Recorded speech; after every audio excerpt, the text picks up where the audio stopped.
Ahoj, volám sa Michal, vítam vás na svojom kanáli Closeman. Sledujete prvé informačné video, kde vám prečítam pravidlá v mojej hre. Tak poďme na to. Prvé pravidlo je účasť v hre.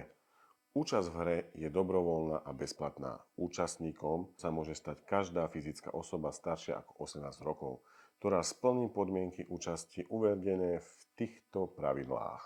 Druhé pravidlo. Hra spočíva v sledovaní videí na YouTube kanáli Closeman a hľadaní skrytých indícií, ktoré vedú k nájdeniu žolíkovej karty. Každý týždeň bude skrytá jedna karta na rôznych miestach, či už v Čechách, či už na Slovensku. Týždenne budú zverejnené 3 videá. Každé video môže obsahovať jedno alebo viac indícií. Ďalším pravidlom, účastník, ktorý nájde skrytú kartu a oznámi jej polohu organizátorovi, čiže mne, získa finančný dar. Výška daru bude závislieť od počtu zhliadnutí tretieho videa v danom týždni.